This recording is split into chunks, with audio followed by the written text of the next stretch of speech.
This video is only for information purpose. तो देखो 5 ऐसे हाई वैल्यू ट्रांजैक्शन हैं जो आपको इनकम टैक्स का नोटिस दिला सकते हैं, जिसमें सेविंग अकाउंट हो गया, एफडी हो गया, म्यूचुअल फंड हो गया, शेयर और प्रॉपर्टी हो गया। तो इनमें एक लिमिट होती है, उस लिमिट से अगर आप लोगों ने यहाँ पर ऊपर कुछ ट्रांजैक्शन किए तो फिर ऐसे भी इनकम टैक्स का नोटिस आ सकता है। तो चलिए विस्तार से समझते हैं आखिर इनकम टैक्स विभाग नज़र क्यों रखता है आपके ऊपर।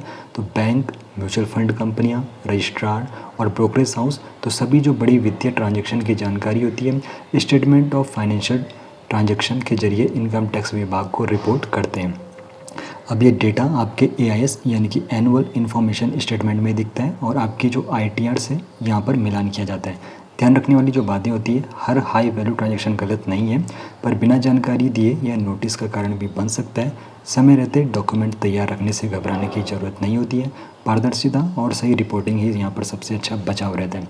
अब एआईएस, जिसको एनुअल इन्फॉर्मेशन स्टेटमेंट कहते हैं, तो एआईएस में दिखता क्या है? बैंक डिपॉजिट और ब्याज, शेयर व म्यूचुअल फंड ट्रेड, प्रॉपर्टी का लेन देन, क्रेडिट कार्ड के खर्च, टीडीएस और टीसीएस डिटेल्स यहाँ पर दिख जाती है। अब देखो सबसे पहला है जो सेविंग अकाउंट में कैश डिपॉजिट। तो लिमिट जो है 10 लाख या फिर उससे ज़्यादा एक फाइनेंशियल ईयर में। तो एक फाइनेंशियल ईयर में सभी सेविंग अकाउंट में कुल कैश डिपॉजिट 10 लाख से ज़्यादा होने पर बैंक इसे फॉर्म 61A के जरिए रिपोर्ट करता है। करंट अकाउंट के लिए जो लिमिट रखी गई है वो 50 लाख है और यह अपने आप में गलत नहीं है, लेकिन पैसों का सोर्स यहाँ पे स्पष्ट होना चाहिए। दूसरा है फिक्स्ड डिपॉजिट में निवेश। तो अगर आप लोग भी एफडी में निवेश करते हो और 10 लाख से वहाँ पर ज़्यादा है जमा, तो एफडी की ब्याज दरें बढ़ने के साथ यह निवेश का पॉपुलर विकल्प बन चुका है। अब एक या फिर कई बैंकों में मिलाकर 10 लाख से ज़्यादा जमा होने पर टैक्स विभाग की नज़र में यह आता है। एफडी पर मिला ब्याज भी आईटीआर में सही तरीके से दिखाना जरूरी होता है। अब अगला है म्यूचुअल फंड और शेयर बाज़ार में निवेश। तो लिमिट जो है म्यूचुअल फंड में 10 लाख से ज़्यादा है और शेयर ट्रेडिंग बड़ी मात्रा में अगर कर रहे हैं तो ऐसे में म्यूचुअल फंड में 10 लाख से ज़्यादा का निवेश एआईएस में रिपोर्ट होता है। शेयर बाज़ार में बड़ी खरीदी और बिक्री हो रही है, कैपिटल गेन का सही खुलासा आईटीआर में भी जरूरी करना होता है। गेन दिखाना भूल जाना नोटिस की सबसे आम वजहों में से एक होता है। अब प्रॉपर्टी की खरीद या फिर बिक्री हो रही है तो लिमिट जो है 30 लाख या फिर उससे ज़्यादा की डील हो रही है तो 30 लाख या इससे ज़्यादा की इमूवेबल प्रॉपर्टी डील रजिस्ट्रार द्वारा रिपोर्ट की जाती है। डाउन पेमेंट, लोन और पैसों के सोर्स के डॉक्यूमेंट संभाल कर रखने होते हैं।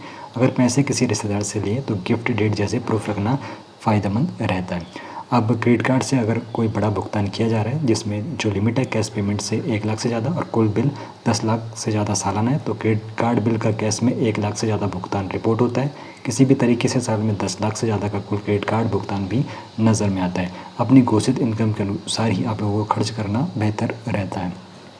अगर नोटिस आ भी जाए तो फिर ऐसे में घबराना नहीं है। हर नोटिस टैक्स चोरी का संकेत नहीं होता है, यह सिर्फ स्पष्टीकरण मांगने के लिए भी हो सकता है। डॉक्यूमेंट आप लोगों को तैयार रखने, बैंक स्टेटमेंट, निवेश प्रूफ, इनहेरिटेंस पेपर जैसे सबूत संभाल कर रखने, सोर्स आपको साफ बताने हैं कि पैसों का स्रोत और उस पर टैक्स भुगतान का ब्यौरा आप लोगों को स्पष्ट तरीके से देना है और एक्सपर्ट की मदद लेनी है। उलझन होने पर टैक्स कंसल्टेंट से आप लोग सलाह लेकर जवाब तैयार रख सकते हो। अब सबसे अच्छा बचाव यही है कि पारदर्शिता रखनी है, सही रिपोर्टिंग और समय पर आईटीआर फाइलिंग करनी है। यह जानकारी सामान्य सलाह के लिए, अपनी व्यक्तिगत टैक्स स्थिति के लिए हमेशा किसी योग्य टैक्स कंसल्टेंट से ही आप लोगों को सलाह लेनी होती है।